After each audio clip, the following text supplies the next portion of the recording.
Christmas season చేసినాం. రేపటి దినం నుంచి మనం క్రిస్మస్ పాటలు పాడుతున్నాం.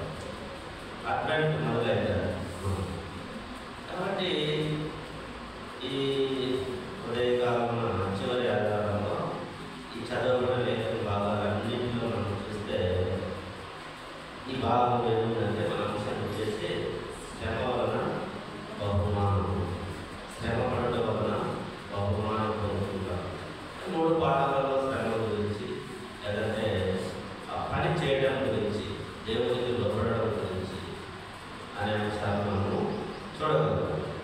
ఇక్కడ శ్రమ పడడం అనేది మేలు అవుతుంది. మన జీవితంలో కష్టం చేస్తే అది మనకు మేలు అవుతుంది. శ్రమ పడడం వల్ల మనకు మేలు అవుతుంది, బహుమానం ఇస్తారని ఈ లేఖన భాగాల గురించి మనం చూడగలం.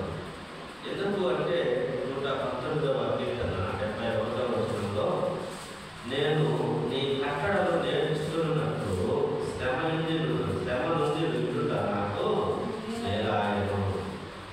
దేవుని కట్టడలు నేర్చుకోవడానికి శ్రమ నుండి విడుట మేలైన, మనకు మేలు జరిగింది. శ్రమ పడడం వలన మేలు జరుగుతుంది అనే విషయాన్ని మనం మర్చిపోకూడదు.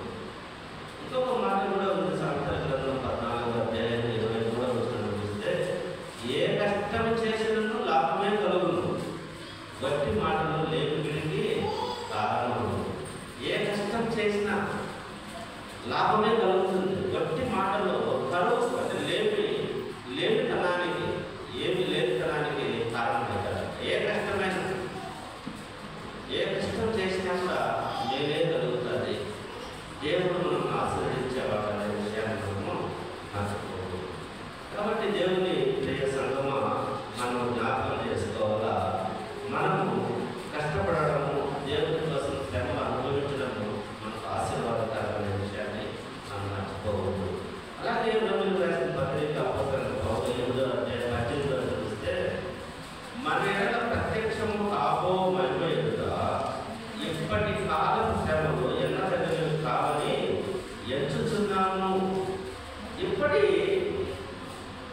రోమీయులకు రాసిన పత్రిక 8:18వ వచనం మన ఎడల ప్రత్యక్షము కాబో మహిమ ఎదుట ఇప్పటి కాలపు శ్రమలు ఎన్నదగినవి కావని ఎంచుచున్నాము. ఈరోజు మనము దేవుని సేవ నిమిత్తము, దేవుని పని నిమిత్తము, ఆయన రాజ్యము నిమిత్తము మనము ఇక్కడ కష్టము శ్రమలు అనుభవిస్తే అవి ఇవన్నీ మనకు ఎన్నతగినవి కావు, లెక్కలేని రాని విషయాలని అపోస్తలుడైన పౌలు గారు చెప్తున్నారు. అయ్యా, నాకు ఇన్ని కష్టాలు, నీ రాజ్యం కోసం నేను ఇన్ని కష్టాలు అనుభవించాను. ఆయన దెబ్బలు తిన్నాడు, రాళ్ళతో కొట్టబడ్డాడు, మరి అనేక మార్లు బెత్తంతో కొట్టబడ్డాడు. ఇన్ని హింసలు, ఇన్ని శ్రమలు అనుభవించిన ఆయన చెప్పే మాట ఏమంటే, రాబోయే ఆ మహిమ ఎదుట, ఆయన మన ఎదుట ప్రత్యక్షము కాబోయే ఆ మహిమ ఎదుట ఇప్పటి కాలం శ్రమలు ఎన్నతగినవి కావు, లెక్కలేని రావు. మనం జ్ఞాపకం చేసుకోవాలి. ఈ శరీరంతో దేవుడి కోసం మనం పడే ప్రయాస, మనం పడే శ్రమలు, మనం పడే కష్టాలు, ఇవన్నీ ఆ బహుమానము, ఆ ప్రత్యక్షత, మనకు మహిమ ఎదురైనప్పుడు, ఆ ఉన్నతమైన ఆ దర్శనాలు, లేదంటే ఉన్నతమైన దేవుడితో ఉండే భాగ్యం మనకు కలిగినప్పుడు మనకు ఈ బాధలన్నీ లెక్కలేని రావనే విషయాన్ని మనము గమనించాలి. దేవుడి సంగమా, ఈరోజు నువ్వు శ్రమల గుండా వెళ్తున్నావా? దేవుడి కోసం నిలబడిన శ్రమలు ఎదుర్కొంటున్నావా? ఇవన్నీ దేవుడు పరలోక రాజ్యం ఇచ్చేటప్పుడు ఇవన్నీ గుర్తుకు రావు. అలాగే మరి ఎందుకు అంటే ఒక పాట కూడా ఉన్నది, శ్రమలు కావివి కాంతి కిరణాలు అనే పాట ఉన్నది. శ్రమలు కాదంటే ఈ శ్రమలు దేవుడి దగ్గరికి చేర్చే సాధనాలు. ఒక శ్రమలు మనకు వస్తే దేవుడితో సంబంధాన్ని కలిగే సాధనాలు ఇవి. శ్రమలు వస్తేనే మనం దేవుడి దగ్గరికి వెళతాం. కాబట్టి ఈరోజు శ్రమలు దేనికి అంటే దేవుడి కోసం, అంటే దేవుడి రాజ్యం కోసం నిలబడినప్పుడు వచ్చే శ్రమలు, దేవుడి పరిచర్య కోసం నిలబడినప్పుడు వచ్చే శ్రమలు, మన కోసం ఏదో మన వ్యక్తిగత విషయాలు వచ్చే శ్రమలు కాదు, కానీ దేవుడి కోసం వచ్చే శ్రమలు వలన మనకు ఆశీర్వాదం కలుగుతుందనే విషయాన్ని మనం మర్చిపోకూడదు. దేవుని ప్రియ సంగమా, అలాగే ఇక్కడ చూసినట్లయితే మరి కీర్తనల గ్రంథం 126వ కీర్తనలో, కన్నీళ్లతో విత్తువాడు సంతోషంతో పంట కోస్తాడు. ఈరోజు నువ్వు దేవుడి కోసం నిలబడి కన్నీళ్లు కారుస్తూ ప్రార్థన చేస్తూ ఉన్నప్పుడు దేవుడు నీకు ప్రత్యక్షమైనప్పుడు సంతోషంతో ఫలాలను అనుభవిస్తావు, పంట కోస్తావు అనే విషయం ఇక్కడ చూడగలరు. వీళ్ళు మరి చెరలో నుంచి విడిపించబడినప్పుడు, మరి ఆ చెర నుండి విమోచించబడిన తర్వాత వాళ్ళు పాట పాడుకుంటూ దేవుడిని ఆరాధిస్తూ వచ్చేటప్పుడు ఈ మాటలు చెప్తూ వస్తున్నారు. ఏం మాటలు చెప్తున్నారంటే, ఆ 26వ కీర్తనలో ఆ విమోచించబడిన వారు ఆ పాటలు పాడుతున్నారు. 126వ కీర్తన,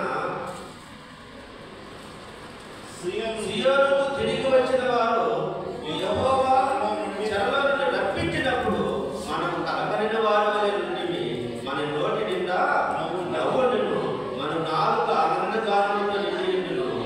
అప్పుడు యెహోవా వీరి కొరకు గొప్ప కార్యము చేసినని అన్ని జనులు చెప్పుకుందును. వీరి కొరకు, మన కొరకు దేవుడు గొప్ప కార్యాలు చేసినని అన్నులు చెప్పుకుంటారు, ఇతరులు చెప్పుకుంటారు.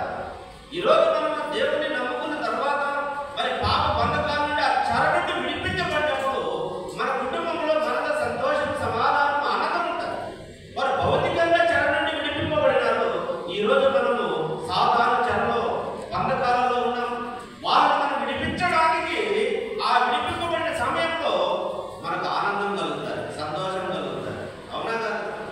పాప బంధకాల నుండి విడిపించబడితే సంతోషం, సమాధానం, ఆనందము, మన నోటి నిండా నవ్వు ఉంటారు. అది ఎప్పుడు వస్తుందంటే పాప బంధకాల నుంచి విడిపించబడినప్పుడు, చెర నుండి విడిపించబడినప్పుడు అని దేవుని వాక్యం సెలవిస్తూ ఉన్నది. దేవుని ప్రియ సంగమా, మనం ఒకసారి జ్ఞాపకం చేసుకోవాలి ఈ విషయాలన్నీ. మనము ఇంకా విడుదల పొందినామా లేదా పాపంలో నుండి? ఇప్పటికీ మరి అనేక మత్తు పదార్థాలకు బానిసైన వారు, పాపపు పనులకు బానిసైన వారు ఆ బంధకాల్లో పట్టుబడి ఉన్నారు. గాలిగెద్దు మాదిరి ఆ పాపంలోనే, గాలిగెద్దు ఏ విధంగా కట్టే రౌండ్ తిరుగుతూ ఉంటారో పాపంలో వాళ్ళు అలాగే తిరుగుతూ ఉంటారు. గాలిగెద్దు ఎవరైనా చూసినారా? గాలిగేసే ఎందుకంటే అది దానికి ఏం చెక్క పొయ్యి ఉండాలి, అది ఎంత తిరిగి ఇంటి తిరగాల్సింది, రౌండ్ తిరగాల్సిందే. అంటే పాపంలోనే తిరుగుతూ ఉంటారు. ఆ పాపం నుండి ఆ గాలిగెద్దు ఏ విధంగా విడిపింపబడతారో ఆ విధంగా మనం కూడా పాపం నుండి విడిపింపబడాలి. అప్పుడు విడిపింపబడినప్పుడు మన నోటి నిండా నవ్వు ఉంటుంది, సంతోషం ఉంటుంది, సమాధానం ఉంటుంది, ఆనంద గీతాలు ఉంటాయంట, పాటలు, సంతోష గానాలు. దేవుని బిడ్డలమైన మనము జ్ఞాపకం చేసుకున్నాం. ఇక్కడ మరి సంతోషం ఇస్రాయేలు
బందీలుగా పడ్డారు. ఇంతవరకుగా 150 మంది 200 మంది బయట రాలా. వాళ్ళ సంవత్సరం నుంచి అక్కడే ఉన్నారు. చెరపడతారు. వాళ్ళని విడుదలైతే వాళ్ళకి ఎంత సంతోషం వస్తుంది, ఎంత ఆనందం వస్తుంది, వాళ్ళ హృదయంలో వాళ్ళ కుటుంబంలో ఎంత సంతోషం వస్తుంది. దేవుడు వారిని విడిపించాలని మనం కూడా ప్రార్థన చేయాలి. ఇక్కడ కూడా చెరపట్టడం అంటే అటు బందీలుగా రాజులు తీసుకుపోవడం ఒకటి, సాతాను చేత మనం చెరపట్టబడడం. ఈరోజు విడుదలైతే ప్రవాహం వల్లే వాళ్ళు విడిపిస్తారంటున్నారు.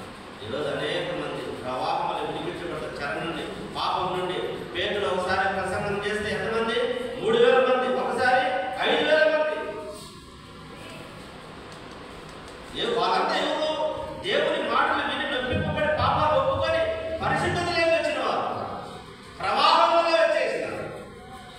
ఈరోజు మనం కూడా విడుదల పొంది సంతోషపడుతున్నారు. ఇక్కడ ఒక మాట, కన్నీళ్లతో విత్తువాడు సంతోషగానంతో పంట కోసెదరు, పిడికడి విత్తనాలు చేసి పట్టబోయి ఏడ్చుచూ విత్తువాడు సంతోషగానం చేస్తూ తనను మోసుకొని వచ్చాడు. ఈ లేఖన భాగంలో చూస్తే మరి సంతోషంతో పట్టబోయేవారు ఇది ఒక బహుమానం. పంట చేతికి వస్తే ఆనందం, మంచి ఫలాలు వస్తే ఆనందం. మరి విత్తేటప్పుడు అంట ఐగుప్తు దేశంలో విత్తనాలు చల్లేటప్పుడు విలాప గీతాలు పాడతారంట, విలిపించే పాటలు పాడతారంట. విత్తనాలు ఆ శ్రమ పడుతూ కష్టపడుతూ విత్తనాలు చల్లి ఐగుప్తు దేశంలో వాళ్ళకు ఒక ఆచారం లాగా పాట పాడేవాళ్ళు, విలిపించే గీతాలు. అంటే దుఃఖకరమైన బాధకరమైన పాటలు పాడేవారు. అదే పంట వేసేటప్పుడు సంతోషగానం, సంతోషంతో పాటలు పాడేవారు. ఈరోజు దేవుని ఈరోజు నువ్వు కష్టపడుతూ ఉంటే ఫలితం నువ్వు చూసేటప్పుడు సంతోషిస్తావు, ఆనందిస్తావు, బహుమానం వస్తుంది, నీకు ఫలితం వస్తుందని మరి దేవుని వాక్యం మనకు సెలవిస్తూ ఉన్నాను. అలాగే మనం చూసినట్లయితే మరి ఇక్కడ రెండవ